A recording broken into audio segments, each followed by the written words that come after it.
Olá pessoal, vamos falar um pouquinho sobre sais nesta aula.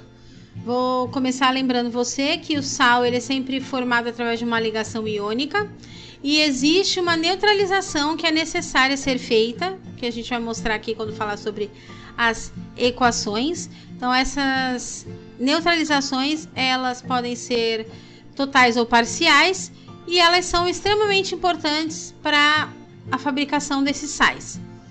Então vamos começar falando das características. Bom, a característica dos sais, elas são super importantes porque elas costumam ter um ponto alto de fusão e uma boa solubilidade em água. Então a maioria dos sais são solúveis com uma boa solubilidade desse componente. Ao se dissociarem, né, em água, então ao entrar em contato com a água, eles vão acabar produzindo íons diferentes, né? Então eles podem produzir os íons de H+ e os íons OH-, ou seja, os hidrogênios ionizáveis dos ácidos e as hidroxilas das bases. E isso, quando dissolvido em água, então acaba conduzindo uma corrente elétrica. Vamos falar da classificação desses sais, então.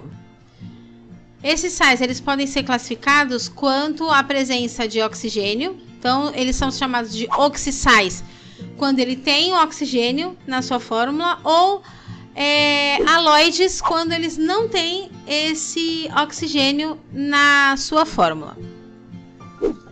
A classificação também pode ser de acordo com o número de elementos desse sal.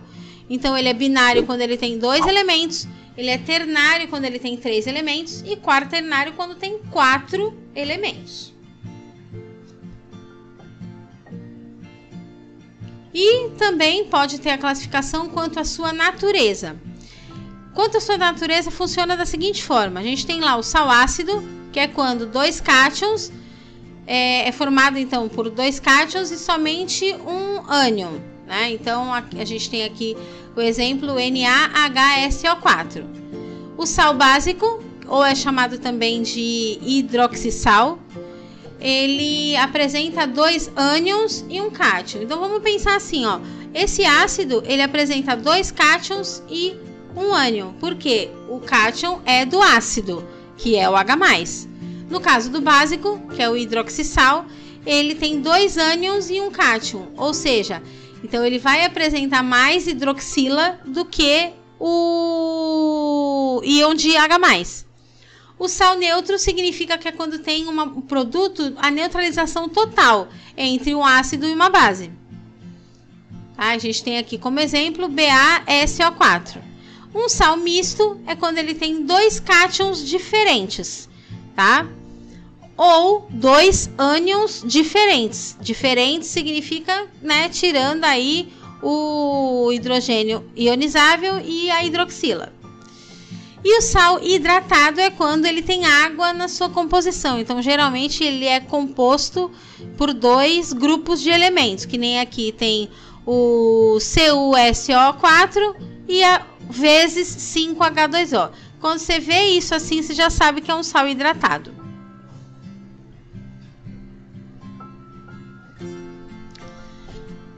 Vamos falar um pouquinho da nomenclatura desses sais, tá? Então, a nomenclatura ela vai funcionar da seguinte forma. Tenho lá, vou começar com o nome do ânion, tá? D, e aí vem o nome do cátion. Lembrando que tem aquela terminação lá que a gente já sabe do ânion, né? Então, essa terminação é com a presença do oxigênio ou sem a presença do oxigênio, dependendo do número de oxigênios que tem, tá? Que a gente viu lá na ligação iônica. Então, a gente tem aqui o NaCl, que é o cloreto de sódio.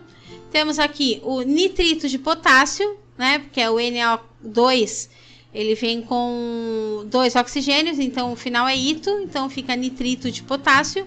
E aqui o SO4, que termina então com ato, porque tem 3 ou mais oxigênios. Então, sulfato de magnésio. Agora eu vou dar uns exemplos aqui nas equações para vocês verem como que funciona as neutralizações. Um sal neutro eu tenho lá então um ácido, uma base e vai gerar um sal e água. Vê que ele não sobra hidrogênio, ele não sobra nenhuma hidroxila.